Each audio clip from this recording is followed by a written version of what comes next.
inspired. Be blessed. Subscribe to The Wind Hover.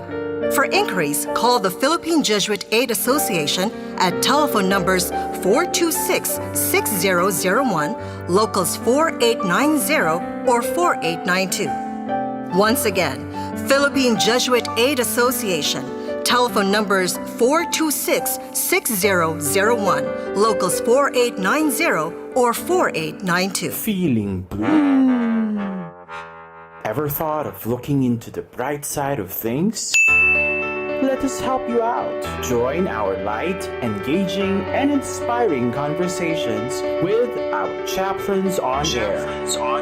Hosted by Father Junji Bargayo and Father Henry Ponce of the Society of Jesus. Chaplains on Air. The chaplains are now in. Here on Chaplains on Air. Thursdays at 6 p.m. only on Radyo Katipunan 87.9 FM. Three fights in a fight, doing right. Three fights in a fight, doing right. Three fights in a fight, doing right. Three fights in a fight, doing right. Ready? One bang, fight. One bang, fight. One bang, fight. Fight, doing right. Go, go. Ateneo sis bumba. Fight, doing right. Go, go. Ateneo sis bumba. Fight, doing right. Go, go. Ateneo sis bumba. Team. Calling on all young male professionals. Do you wish to live an extraordinary life? Are you tired of the routine and mundane and long for a dynamic, adventurous, and even dangerous life? Do you wish to make your life count and hope to make an impact long after you're gone? Do you wish to live a life of service to society, to country, and to dear Mother Earth? Then you are the one we are looking for. Consider the Society of Jesus. Join the Church's gallant army and turn your world upside down. Call the Jesuits Vocations Promotions Team 426-6101, local 3406. Once again, 426-6101, local 3406. Radyo Katipunan 87.9 FM. Be inspired, be guided, be blessed. Campus Ministers on Air is up next on Radyo Katipunan 87.9 FM. Radyo Katipunan. News, insights, inspiration. Radyo Katipunan. Down from the hill and down to the world. Radyo Katipunan. The voice of the Blue Eagle. Radyo, Radyo, Radyo, Radyo, Radyo, Radyo, Radyo Katipunan. Radyo Katipunan.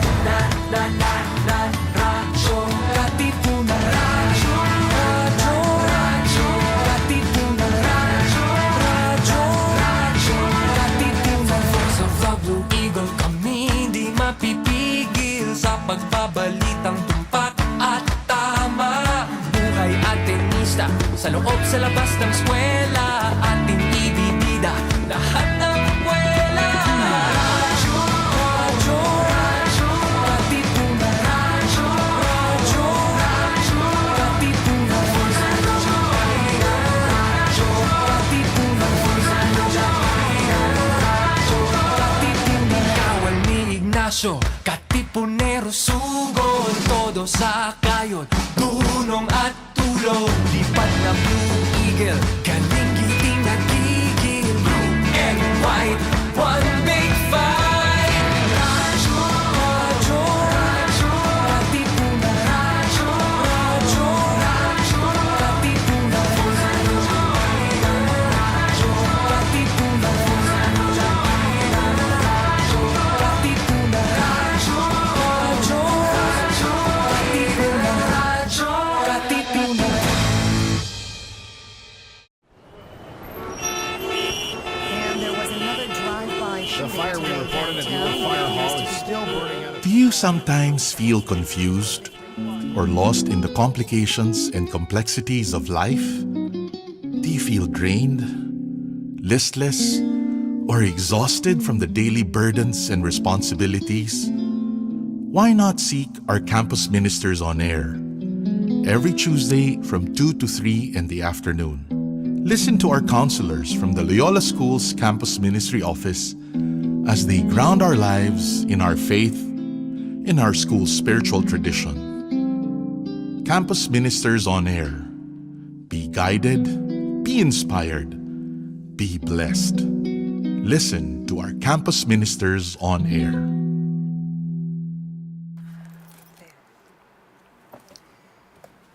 A grace-filled Tuesday afternoon, friends. Welcome to Campus Ministers on Air, the radio program of the Ateneo Office of Campus Ministry, where we try to find God in anything and everything under the sun. Good afternoon, everyone. My name is Mike Ramirez, and I'm the Campus Minister for Senior Students. I'm Isa de la Cruz, and I'm Campus Minister for second-year students. So, how are you, Isa? How are you today? It's a beautiful Tuesday, rainy afternoon. Well, actually, Sir Mike, the rain has actually ceased down a bit, right? Not Right. compared to the past days. Mm-hmm. So that's actually something that we have to be grateful about, right? Yes, I'm so happy that we have this episode today because we have a very special guest. And actually, last week we had Ate Apple and the people who went to the World Youth Day who shared about the reflections from the World Youth Day in Lisbon, Portugal. Yes, and it was a very interesting group because the students were representatives of different universities coming from the UP, UST, and LaSalle. Yes. We had that before. And actually, Isa, as I have mentioned, no, it's also good to begin our program this afternoon with an opening prayer. So, dear friends, wherever you are right now, whatever you are doing, let's spend a moment of silence. Just give this space to this prayerful encounter. And we will continue to remember that we are in the most holy, loving presence of God, the one who pursues us no matter what. As we make our sign of faith, in the name of the Father, of the Son, and of the Holy Spirit. Amen. Amen. Dear Jesus, help us to spread your fragrance everywhere we go. Flood our souls with your spirit and life. Penetrate and possess our whole being so utterly that our lives may only be a radiance of yours. Shine through us and be so in us that every soul we come in contact with may feel your presence in our souls.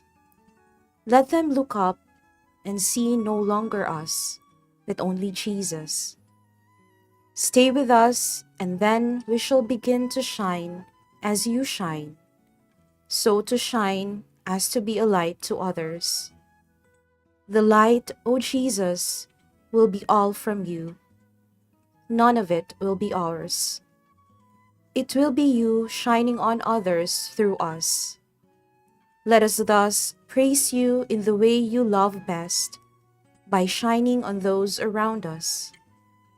Let us preach you without preaching, not by words but by example, by the catching force, the sympathetic influence of what we do, the evident fullness of the love our hearts bear for you. Amen. Glory be to the Father, and to the Son, and to the Holy Spirit. As it was in the beginning, is now, and ever shall be, world without end. Amen. In the name of the Father, and of the Son, and of the Holy Spirit. Amen. Saint Ignatius of Loyola, Pray for us. So, we welcome our listeners and viewers back. For those who have just tuned in, we are the Campus Ministers on Air, and this is the radio program of the Ateneo Office of Campus Ministry. And of course, we would like to invite you to interact with us through our different social media platforms. We have our official Facebook page, and you can find us using the handle at ls.ocm. We also have an Instagram account, Ateneo_OCM. We're using the same handle for Twitter, X, Now it's called X, right? So Ateneo underscore OCM. And if they have suggestions, reflections, comments about our program today, they can email us at campusministry.ls@ateneo.edu. Ayan. And of course, they may also listen to us through the radio program 87.9 FM within the Ateneo and Katipunan areas, or our online radio via zeno.fm/rk879fm, and at Facebook, Instagram, and Twitter at Radyo Katipunan, and then for YouTube, youtube.com/Radyo Katipunan FM. There, at And Sir today, Mike. this is going to be a very busy day for the campus ministry office. Isa alam na natin, we're going to have our facilitators gathering this afternoon, right? Yes, we're on full force today for that FASI gathering. So we're excited to be with our partners in ministry. And shout out to all senior students out there.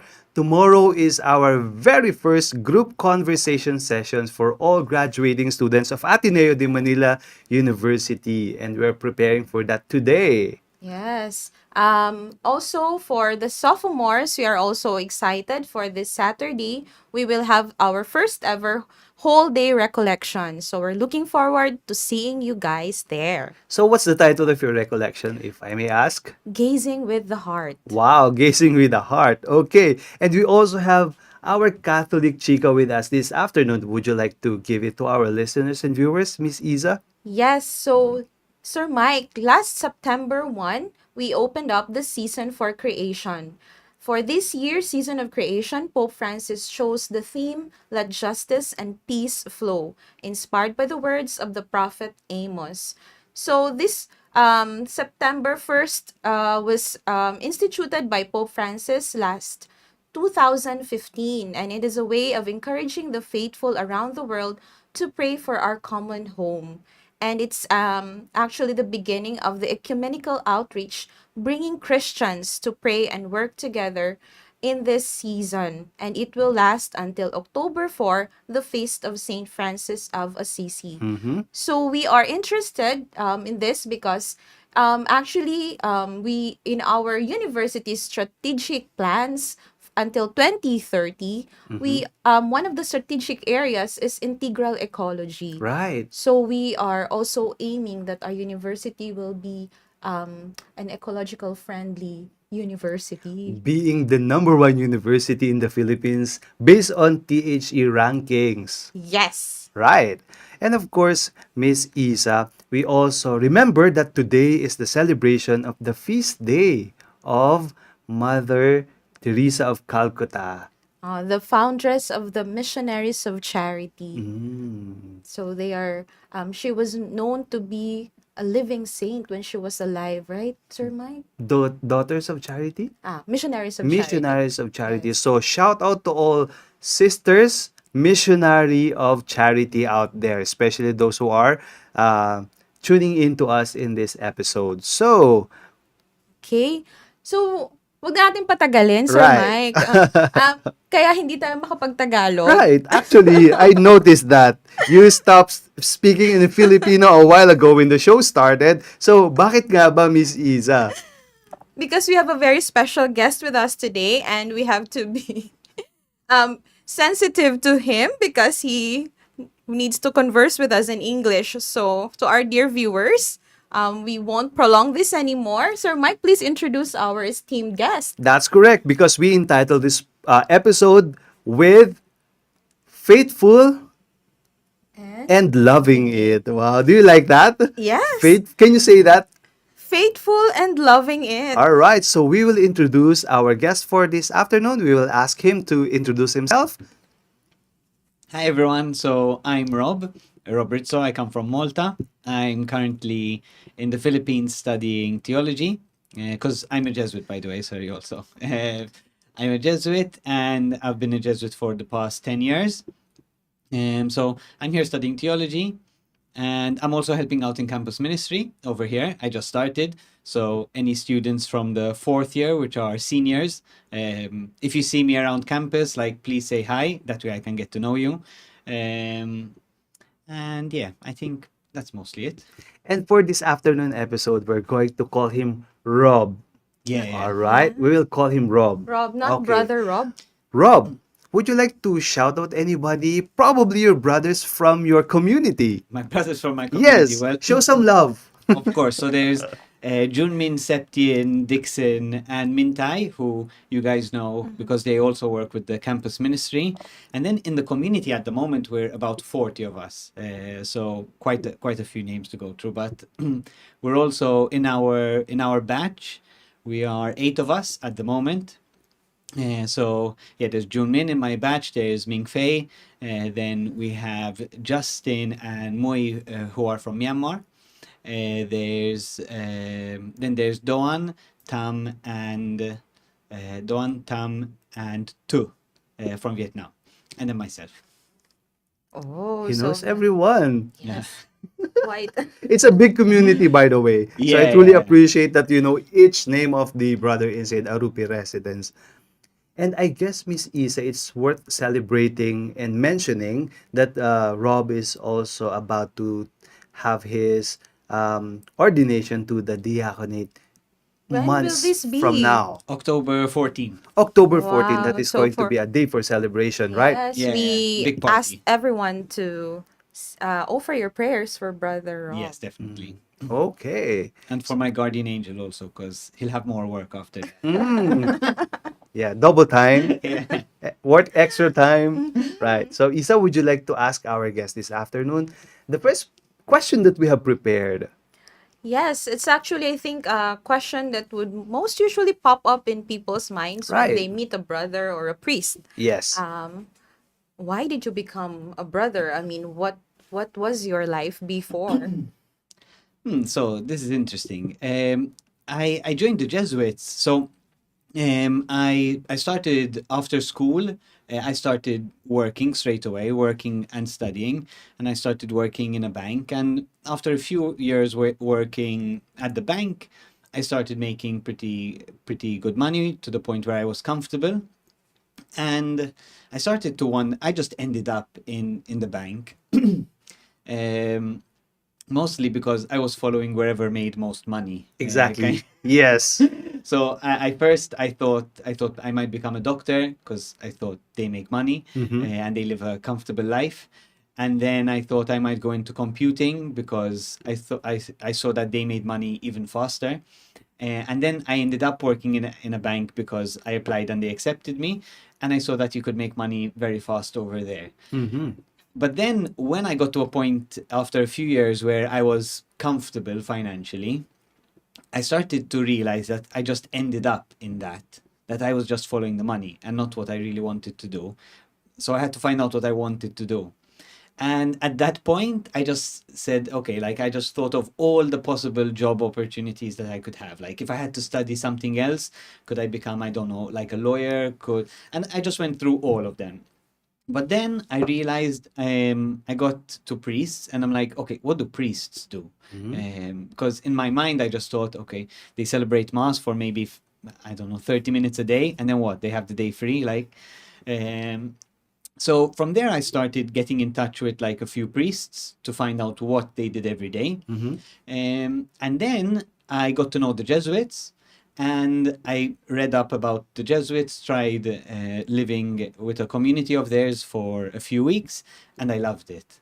And so then I joined the novitiate, and over there I was still, I would say, getting to know the Jesuits. But basically, I never knew that this life existed. And when I found out about this life, it was like the best thing that ever happened to me. And so I joined the Jesuits almost by chance. I mean, I'm sure God was working there, but he wasn't like in my life. He was never like overpowering. Like he always gave me the option. He always invited me. He never forced me. And I found out about this and I loved it. And so I stayed. Wow. Yeah. It started with following where you can get most of the money. Isn't that beautiful, Miss Isa, right? Yes. So, are you still what about that desire for the money, did it drop off somewhere when you were following? Very curious question. Yeah, well, yeah, it did. I think so. When I was growing up, we weren't very financially stable at all. Like, so that was always a worry that was at the back of my mind. I just wanted to be financially stable. Right. You know, I didn't want to have to worry about next week. And it was when I got to a point where I was financially stable that I realized that that's not what makes me happy. I mean, we have to be honest. You need it. You need financial Yes. stability. So I need it. Right. I badly need it we right all, now. we all need it. So I'm not for advocating like crazy irrational poverty. True. But I think for people who grow up without financial stability, you have to experience some sort of stability before you realize that that is just a necessity. It's not what's going to fulfill you in your life, you know. And so once I figured out that that's not what's going to fulfill me, money, it lost its importance. And I started looking for something that would give me purpose in my life. And most people look for that in a job. Yes. So, and sometimes some jobs can be a vocation also. And so, like in all that search, it lost its importance like gradually. Wonderful. Well, a while ago, I heard from the advertisement that if you enter the Jesuit, your life will be turned upside down. So, did that happen to you, or? Yeah, definitely.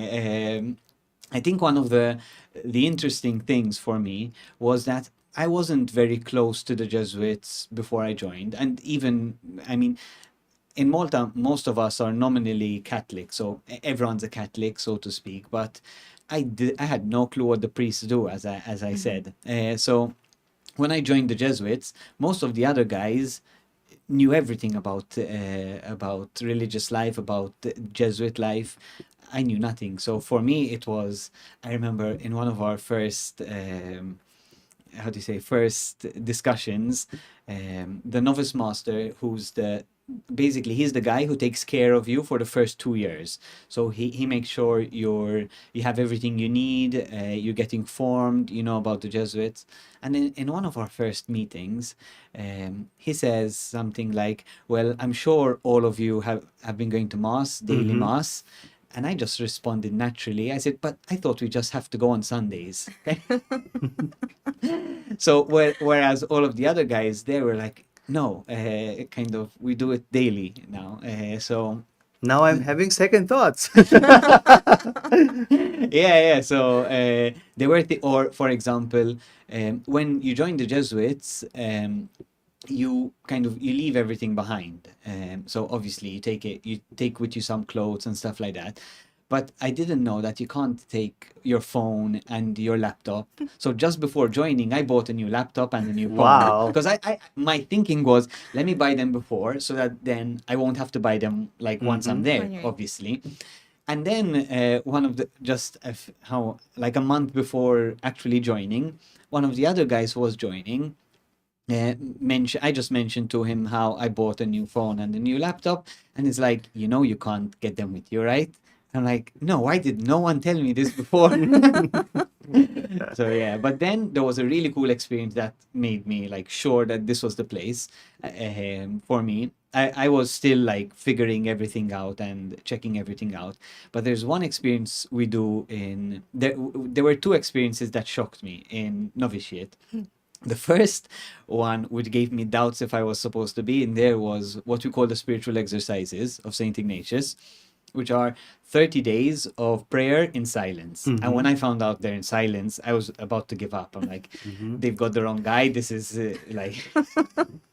On the 20th day, 23rd day? No, before I even went. Before you even entered the 30 days. Like, these guys are crazy. 30 days. 30 days. You're not going to talk to anybody, right? Like, if I'm not crazy before I start, I'll end up crazy by the end. That's what I thought.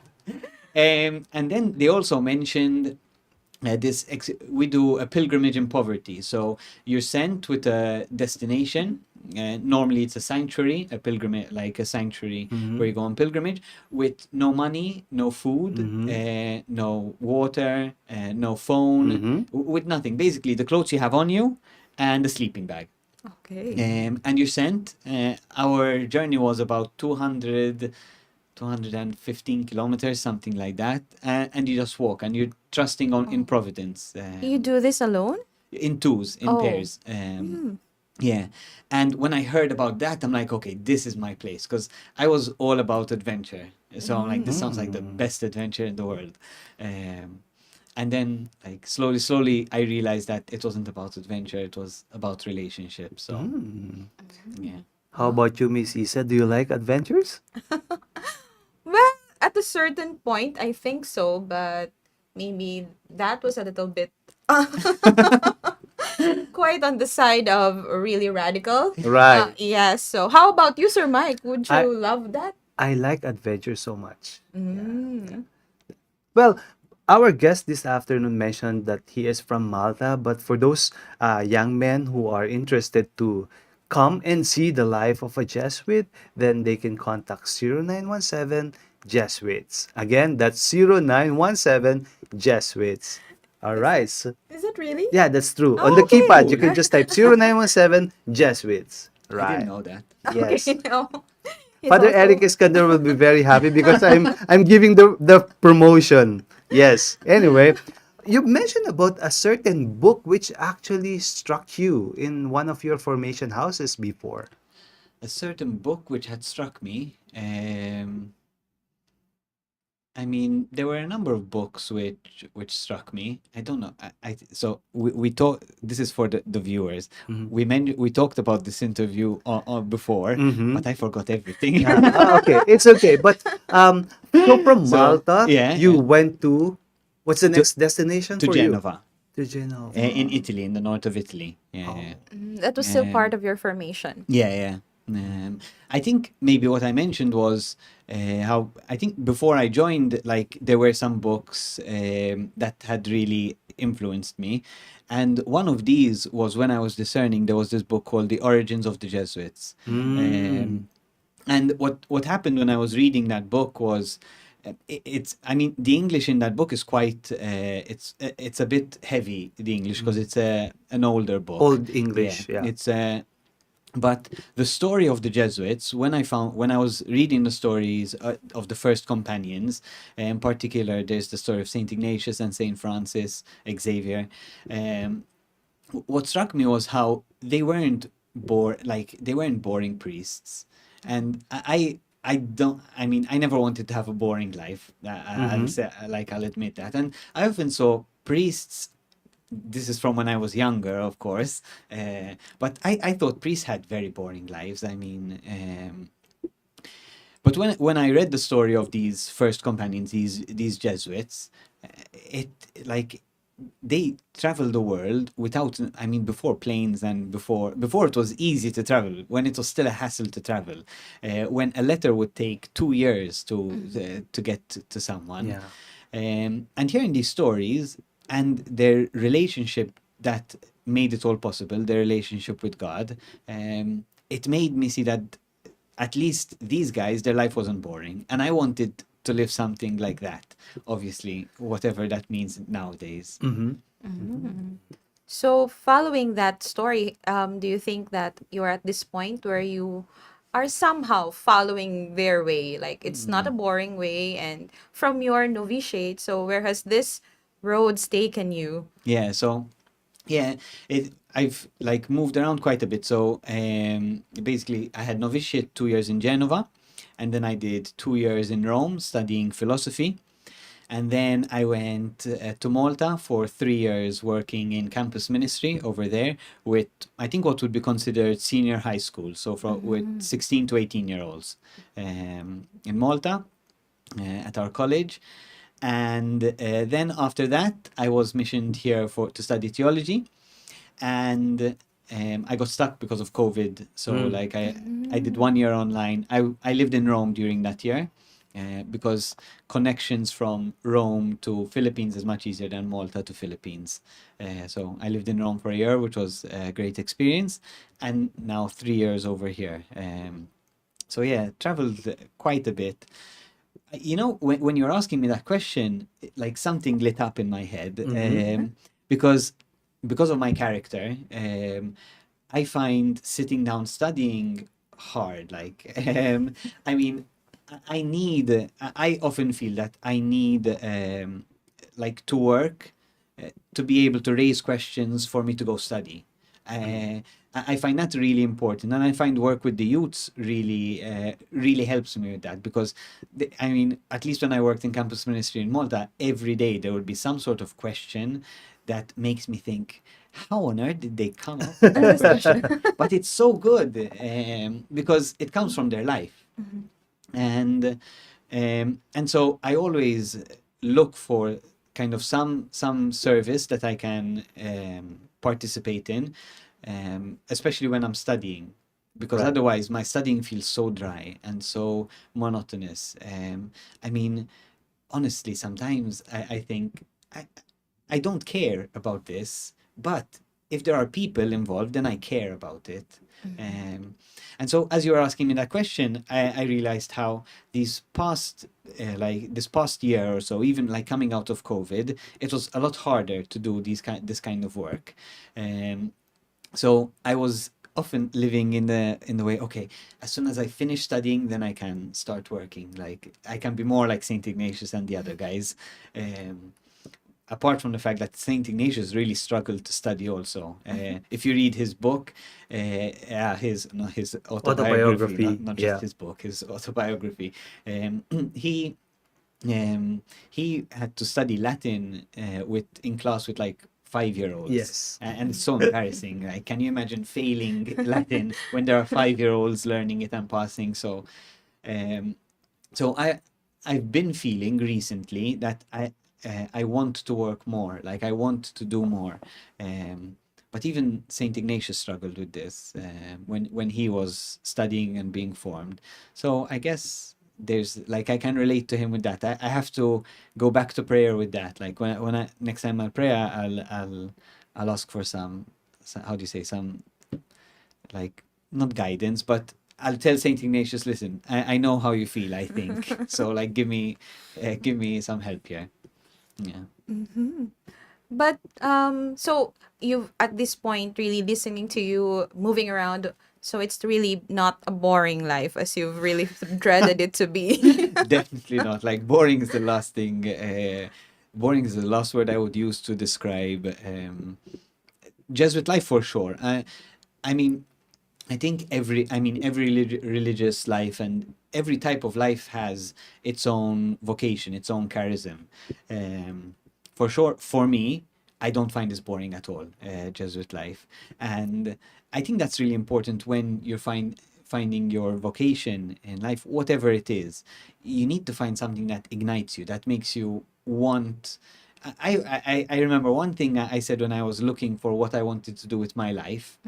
One of the things was, I said, so I don't know how it works over here, but in Malta you have a certain amount of vacation time, paid vacation time from work.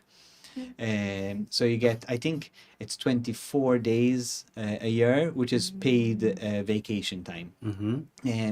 And I said, I want to do something with my life where I feel I never have to use those days, where I don't feel I need a vacation to take a break. Although sometimes I feel I need a vacation from studying, but apart from that, I love this life so much that I would never take a day off from being a Jesuit. You know, Isa, maybe it's good to also talk about his work in Malta in terms of campus ministry work. But before we ask that, you've been mentioning about Malta, but I noticed some people they don't know about Malta, so maybe you can profile Malta for our listeners and viewers, just to Wow. give them an idea where Rob is coming from. Yeah. So Malta's this pretty small island in the Mediterranean. We're smack bang in the middle of the Mediterranean between Italy and Africa. basically. We have a population of about 450,000, and generally, I mean, you don't know. We don't know everyone, but you can figure out where people come from. Just if you know their family name, where they're from, you kind of build a picture. So, our language. So we speak Maltese and English, and Maltese has like Semitic roots, so it has the same root as kind of Arabic and Hebrew. I see. And then How what about else? faith belief? Faith. So Malta's considered, like, on paper it's Catholic, but through the years, I mean, in the past 15 years in particular, we've been been secularized quite fast. So I would say now we're, I don't know, about 50% secular, 50% religious, and there are various levels of how to say, people who don't believe God, who believe that God doesn't exist, people who don't believe God exists, and people who believe there is something but not the Christian God. So there's a whole mix of everything, which makes everything a bit more interesting also. So it sounds a bit like Philippines, right? Right. So you mentioned about campus ministry work. So can you share with us some like interesting moments that you had there? Interesting moments, definitely. So I think one of the first interesting moments was the first day I went in. I mean, people. So this was a new role for Jesuits, because there weren't Jesuits. So actually, just 2 steps back, I did this for what we call Regency, which is a period of work between when we study philosophy and theology, basically to see how, like, what it's like working, to see what we're like working. And so I was sent there for that, and it was the first time that there was a regent, a Jesuit regent, being sent to that. And I remember I went in on the first day. I made many mistakes through the 3 years, but one of the first things I did was, when I went in, I'm like, okay, so are we allowed to get students into this place? And they told me, yeah, of course, but not many students are going to come to chaplaincy. I'm like, look at this. Yeah. So It's a reality. yeah. So all I did was I just went out into the hall, and I just shouted, free biscuits, come get free biscuits, free It's a tea, good coffee, strategy. biscuits. I mean, yeah, who doesn't want free biscuits, free tea, free coffee? And I really saw, I really saw students, like, over time, just taking care of this place, that it became their chaplaincy. Sorry, we call it chaplaincy. So also when we, when I'm talking about it, I just get carried away and call it chaplaincy. It's campus ministry. Campus ministry, yes. We call it chaplaincy, yeah. And so it was beautiful to see just students, because I understand them. When I was in high school, I really didn't like chaplaincy. I didn't put... You yourself. Yeah, I wouldn't go within like 10 meters of that place. Because it seemed... I don't know. Maybe it's shouting God language. God, God, God. Yeah, kind of. It kind of felt like you needed to be Catholic to be able to go in. You know. Yes. And I mean, I was Catholic, but it's not like I'm going to say, yeah, I'm Catholic. You know, like sometimes you question, and so I always felt kind of, if I go in there, I have to be sure of who I am, kind of thing.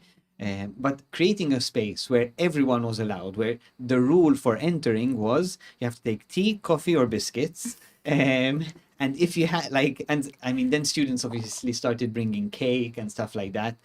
I loved that every day. The room was a mess. So I would spend the last half an hour of my day cleaning up. cleaning the room. Yeah. But it showed that it was lived, you know? So the students used to help clean up, but we all did a lot more mess than cleaning up. And then the last half hour would spend cleaning. Yeah. Interesting. Okay. That's interesting. Shout out to Ma'am Tina. Right. So we need to make our conference room A mess hall. Yes, with lots of biscuits and tea And coffee. and coffee. Especially on a day like this, right? Yes. It's so Yeah. cold and it's so cloudy. Actually, we are here with Brother Rob because we would like to show to our listeners and viewers the kind of the ministry that we do, and also to also show them that becoming a religious person doesn't have to be always coming from a very religious background. And It's I'm not boring. right. And because we also have viewers and listeners from different platforms where they can relate to you in such a way that they are youth themselves, they underwent this kind of struggles as well. So I'm going to ask you, Rob, have you ever handled multi-faith inclinations from these students that you've worked with? It's interesting because you know, having this diversity in terms of our faith belief is also challenging on the side of the minister, while at the same time it's an opportunity for us to, you know, preach the gospel of our Lord. Yeah. So with students, yeah, I mean, every day, students, I think in the chaplaincy where we were, I don't know, less than 25% of them were practicing Catholics. Okay. So you would always have most of the students, I would say, were kind of non-believers of varying degrees. And you would always have these questions of, like, but why, like, how does God exist when I'm failing my courses? Questions like that. And Yes, then even yes. more serious questions, like in the face of relatives that's suffering, or like those sorts of questions. And I find that those are very important even for me if I'm serving like these people. Those questions are actually them ministering to me, because in there's, I think the most important part of our faith is the journey, you know, the relationship. And if a relationship just stops growing, then it ends up getting stale and fizzles out. But those questions are what makes like my relationship with God grow personally. When I have to ask God, where are you in this situation? Where are you for this person? It helps my relationship with God grow. Because if in a relationship you can't ask these tough questions, Mm-hmm. then you're not going to be able to go through tough times. We need to have the tough. I mean, if, for example, you're with your significant other, your spouse, your partner, I've been guilty of this, like in past relationships also, kind of where you avoid the difficult conversation because you don't want to risk a breakup, or you don't want to risk hurting them. If you're scared of having the tough conversations, then you can't go through tough times. And so when these people of various faiths and everything would ask me these tough questions, I used to live it as them ministering to me. And we often think that we have to find an answer there and then. Like within that 1 hour that they're passing through chaplaincy, we needed an hour. I needed years to come to recognize who God is in my life. So we have to give people the space that to not give them answers, but to just journey with them. Right. That listen, in an hour we're not going to sort this out, but let's have a conversation. Let's start talking. If like we have a good conversation, then they might come back next week, Right. and then continue from there. Maybe 5 years down the line, they recognize who God is. But it's not something about It takes knowing. patience, no? Yeah, Oh lots of my. patience. But God's been so patient with me, so Mm-hmm. Right. So uh, in 1 hour encounter, it will become another meeting, and then Another being round. sustained in a Yes. semester and eventually years, just like what's happening here in Ateneo de Manila University, because we offer also spiritual accompaniment among our students from first year to fourth year until they graduate. Some alumni members would still go back and have individual conversation with their campus ministers. That happens, Yes. right? And what's more interesting is that they in turn are also, I don't know, somehow encouraged by their experience to also be of service to others. Like they themselves become the ones who give spiritual conversations to others who are It's asking. true. nice. Right. And you know, Rob, I'm giving you a lot of questions here, diverse question actually, Yeah. because we want to know more about you, especially the students that we're going to serve for this year, Yeah. right? So I'm gonna ask you about not talking much about philosophy, but rather how you were influenced Mhm.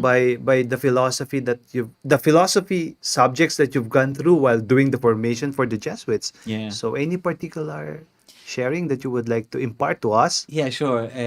When I was studying philosophy, what happened in my life at the time was I would say I was quite an analytical person. So I used to look for the black and the white, Mm-hmm. to measure everything out and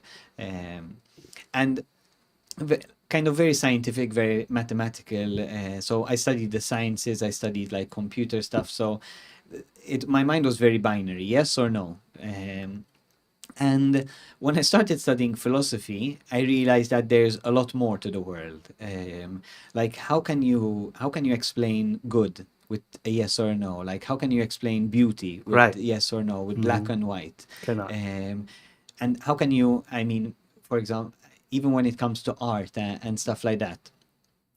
So philosophy really opened my mind in a way to realize that I was wrong, basically, that the way I was how do you say, viewing the world was uh, a very black and white way, and that there's more to it. And I think that's another thing that Jesuit formation really helps with, that it takes you have what you think, how do you say, what you take for granted, what you your preconceived notions of the world and of everything, Mm-hmm. and you always put those into question. So you're like, okay, is there something there that I'm not seeing because of my bias? Kind of, am I looking at this difficulty um, with blinkers on, like not just seeing one problem, but and not seeing everything that's connected to it? Like if a student comes and they're struggling with a particular subject, am I just going to tell them you just need to study harder, or am I going to find out, like spend time with them to see maybe there's, I don't know, maybe they're going through a difficulty in their relationship, or maybe they're not eating well, for example, and everything that goes in. So yeah, philosophy really opened up my mind. Thank you very much for sharing that, Rob. No? So we will allow you to catch some breath for now. So for those who have just tuned in, this is the Campus Ministers on Air, the radio program of the Ateneo Office of Campus Ministry. And we have Brother Rob Rizzo from the Society of Jesus with this episode entitled Faithful and Loving It. So maybe, Isa, you would like to have a question to Brother Rob after he has somehow Caught his breath. caught his breath. Okay. Have you caught your breath? Yeah, yeah, yeah. So I guess you were saying about how we have this preconceived notions about things, and well, you mentioned how you had yourself those preconceived notions about religious life when you entered, and then you also mentioned about your laptop and mobile phone, not being able to use it while you were entering novitiate. So I guess that's also one of those preconceived notions that our searchers for vocations are really worried about when they try to enter. They think that it's all about prayer and um so what's keeping you busy these days in relation to that? Like are those preconceived notions being broken again? Yes, do please share. Yeah, yeah, definitely. So I mean, at the moment, most of my time is spent studying. So my how do you say, my preconceived notions that kind of get put into question are very often they have to do with what I would call God stuff. So obviously, since I'm studying theology, I mean that's most of the Lots of thing. it. Yeah. Um, so in that, it's kind of, I take what I'm studying, I have to take it to prayer. I have to pray with it because I the way I find it, so what I study has to come out of where I'm serving, and then it has to take me to God. And so it all falls into this it's like when you. I always use the example of a relationship, between boyfriend, girlfriend, wife, husband. Um, kind of, it's like you get to know a little bit more about them. Maybe you get to know where they work, and slowly, getting to know what they do at work, for example, might be quite technical, but it shows a certain level of interest in the person. And then slowly, you build a bigger picture of the person, like a picture that's more complete. And so you like at least I might have preconceived notions of God. Let's see, what's going on Tell at the us about your moment? contents on YouTube. How about Probably, yeah. Some of it, some of yeah, it. that kind of YouTube, the videos I make on YouTube help to also with these the questions that pop up in my everyday in my week. So yeah, the main idea behind them was that I didn't know what Jesuit life was like before I joined. So I'm sure there are other people who have no clue what Jesuit life is like. So I would basically try to share what I'm doing online. And as I started doing that, I realized that it became also quite a reflective experience for me, where like I had to be, besides just thinking about something and praying about something, I also had to then explain it to other people. And so I had to kind of digest it in a way that I can then share this experience with others. And and so yeah, it was a very good experience in that, in learning something, but then also having to share it with others. Maybe it's quite it's appeasing for our youngsters listening to you, because maybe some of them would think that, you know, as a brother, you're not allowed to be doing these things like vlogging and all those stuff.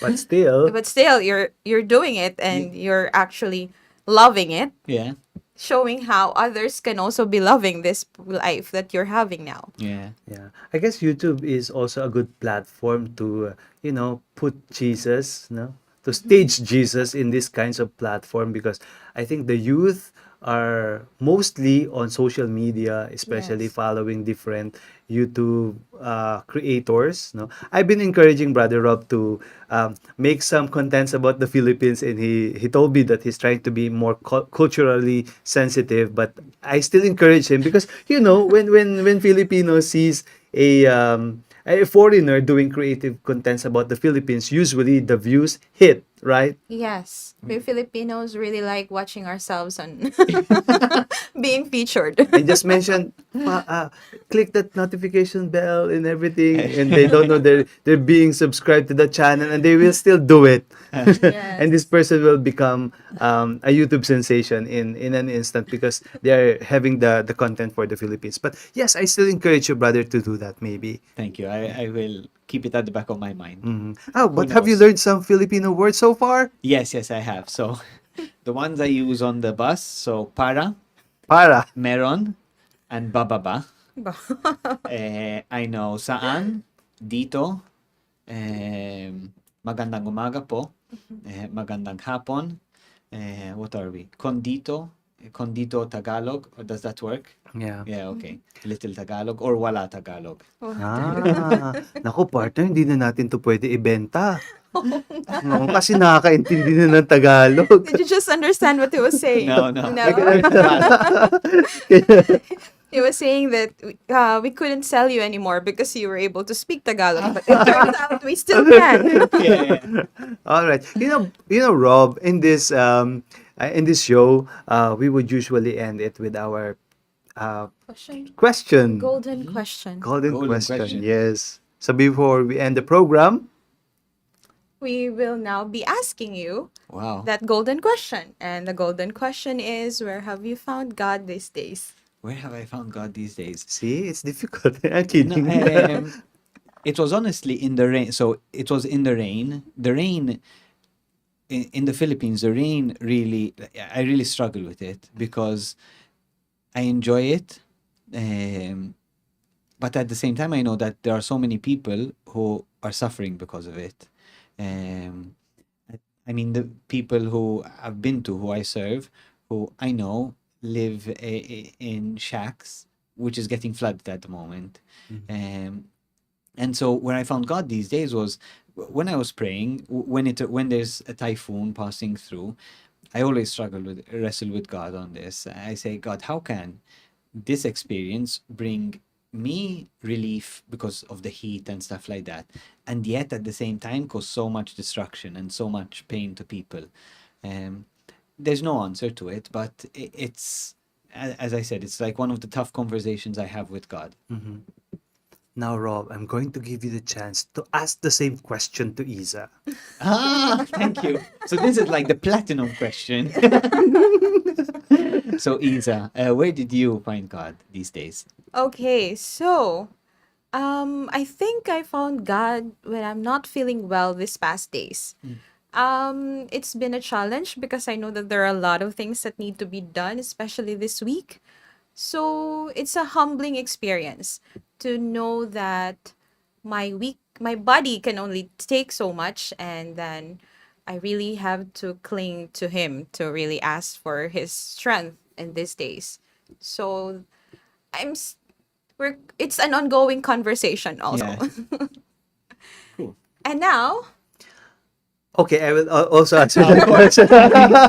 Okay, so I found God in the Love Life Retreat, which I had last weekend from September 2 to 3. love It life, is Love this like Life Retreat. The episode is entitled Faithful and Loving loving It. it? This one is about loving life, not finding Ah. a special someone. But it could also Okay, happen. okay, yeah. It could also It could, happen it in that could. retreat. But it's a love life retreat hosted by the Feast Makati, Brother Bo Sanchez, the Feast Makati. So I attended that with Miss Apple and Miss Jo. So we went to Batulo, Batangas, and I found God in silence, in community with this highly energetic people who are really praising, worshiping God in their respective lives and coming together, with that objective to just be silent and see where you are in your journey about your relationship with God,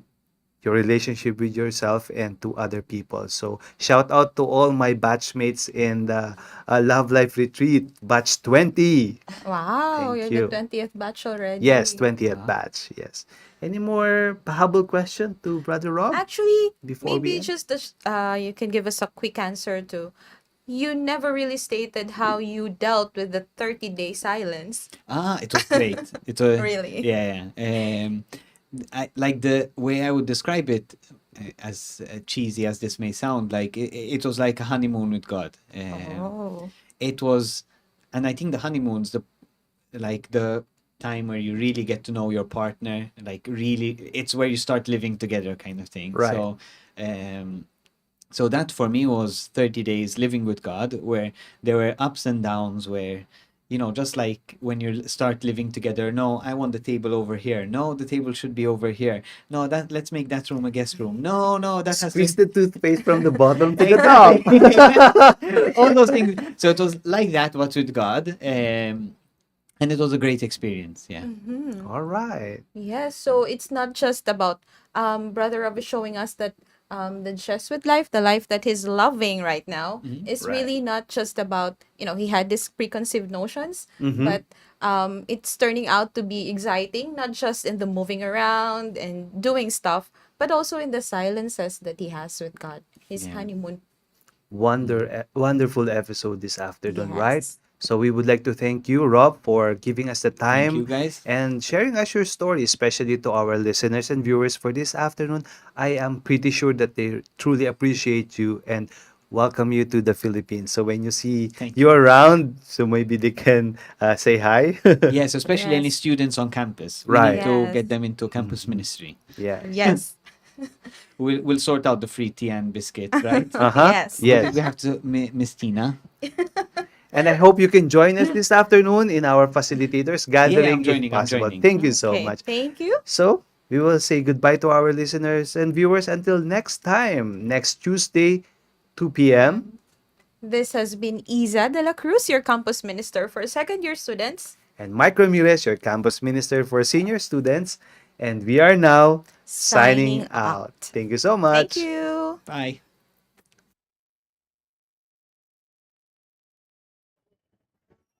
And there was another drive-by shooting. The fire we reported at Loyola Fire Hall is still burning out. Do you sometimes feel confused or lost in the complications and complexities of life?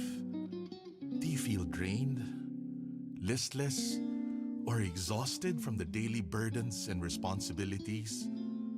Why not seek our campus ministers on air every Tuesday from 2 to 3 in the afternoon? Listen to our counselors from the Loyola School's Campus Ministry Office as they ground our lives in our faith, in our school's spiritual tradition. Campus Ministers on Air. Be guided, be inspired, be blessed. Listen to our Campus Ministers on Air.